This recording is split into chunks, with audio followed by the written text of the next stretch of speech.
নমস্কার। সঞ্জয় দেব শাস্ত্রীর তরফ থেকে সকল দর্শক বন্ধুদের স্বাগত। অর্থকষ্টে ভুগছেন? শুক্রবার কোন কোন টোটকা করলে অর্থ কষ্ট দূর হয়, কি বলছে জ্যোতিষশাস্ত্র? অনেকেই দীর্ঘদিন ধরে আর্থিক অনটনে ভোগেন। জ্যোতিষ মতে শুক্রবারে যদি বিশেষ কিছু টোটকা করা যায় তাহলে আর্থিক দিক থেকে উন্নতি হবে। আর্থিক অবস্থা সবসময় সকলের সমান থাকে না।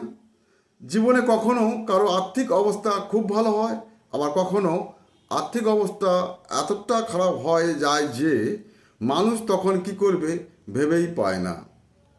তাই এই ভিডিওতে বলবো যে শুক্রবারে কয়েকটি টোটকা করতে পারলে আর্থিক দিক খুবই উপকার পাওয়া যাবে।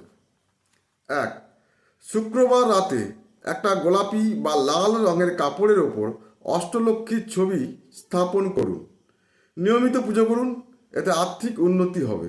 এছাড়া চাকরি বা ব্যবসায় কোনো প্রকার সমস্যা থাকে তা দূর হয়ে যাবে এই প্রক্রিয়া করলে।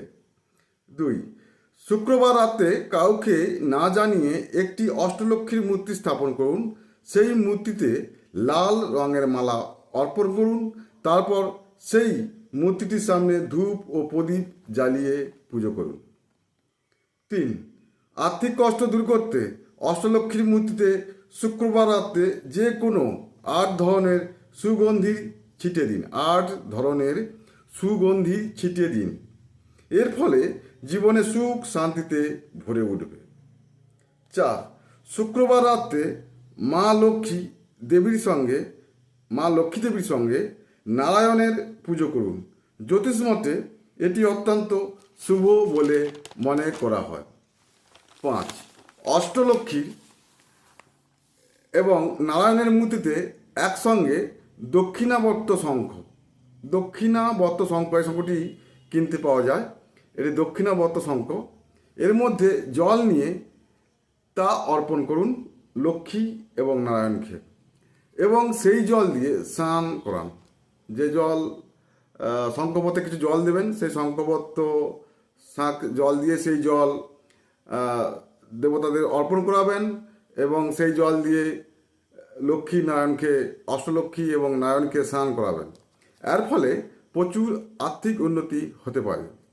6, শুক্রবার রাতে একটি লাল গোলাপ অষ্টলক্ষ্মীর সামনে অর্পণ করুন। লাল গোলাপ অষ্টলক্ষ্মীর সামনে অর্পণ করুন, এতে আর্থিক দিক থেকে সব বাধা কেটে যাবে।